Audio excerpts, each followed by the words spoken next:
Hi, I'm Rabbi Jesse Shore, and I would like to talk about some parallels, some connections that we can draw between Megillat Esther on the one hand and the Joseph story on the other. In Megillat Esther and in the Joseph story, both the respective heads of state, Pharaoh in the Joseph story, Achashverosh in Megillat Esther, both of them are looked after, taken care of, in some sense, by our heroes, by Yosef, by Mordechai, and Esther. In the rise to political power from our heroes, when Yosef rises to political power to be Mishneh LaMelech, to be second to the king, and when Mordechai and Esther rise to a position of power and influence, it's done not through the use of force, but through currying favor in the eyes of their superiors. And the third interesting connection, the third theme that I can mention, is that by virtue of the fact that our heroes come to power by currying favor in the eyes of their superiors, they also are in some part responsible for bringing about a little bit of redemption, for saving the Jewish people. In this Joseph story, Joseph brings down his family, Yaakov and his entire family, so that they can survive a harrowing famine in Egypt. In the story of Mordechai and Esther, Mordechai and Esther work through the Persian system to enable the Jewish people to organize and to defend themselves against their enemies. There's another parallel that I want to draw, and with these parallels, we can come to very interesting philosophical and theological implications.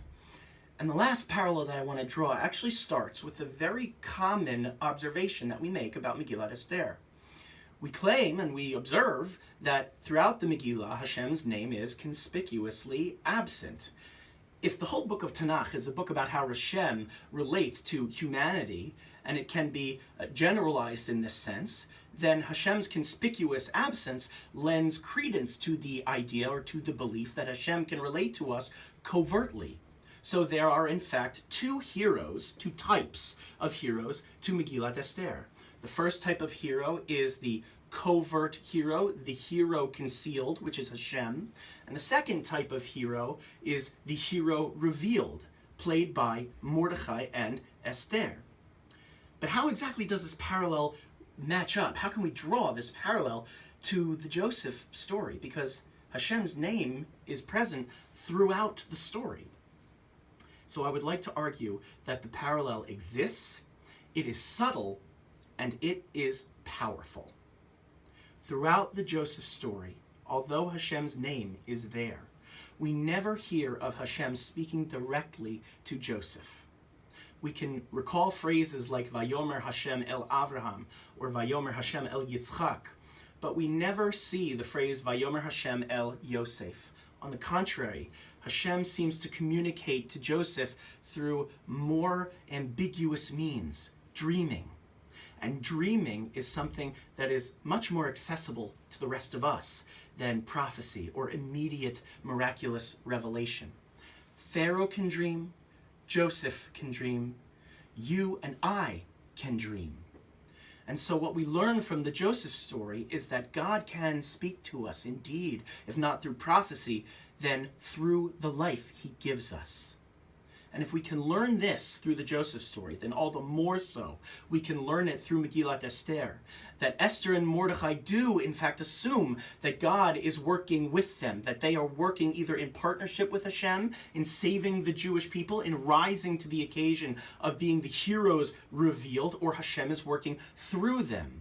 God communicates to us and speaks to us through the life he gives us. And this message is communicated through one of the halachot of Purim. For Matanus LaEvyonim, the Shach, in his commentary to the Shulchan Aruch, remarks that it's not merely tzedakah, it's not merely charity, but it is a mitzvah of extending the simcha of Hashem's hidden redemption, lekolelet yotzer hakol, in the Shach's Lashon, to include everyone, even those who are poor and destitute, who might be at a financial disadvantage to enjoy a Purim feast and a Purim Seudah, even those who may seem that Hashem's redemption is a little bit more hidden than it may seem to us. So let's connect the dots. If we're supposed to perform Matanos LeEvyonim so that Aniyim can feel, the Evyonim can feel a sense of Hashem's hidden redemption, well, that fulfills the concealed hero aspect of the story.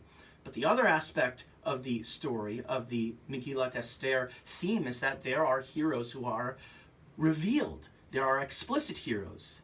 And so the mitzvah of Matanot LeEvyonim affords us the opportunity to adopt the perspective of Mordechai, Esther, which was many years ago initially planted by Yosef HaTzadik, by Joseph.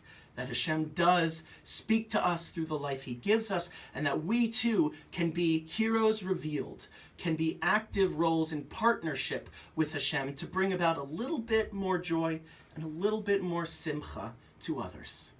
Chag Purim Sameach.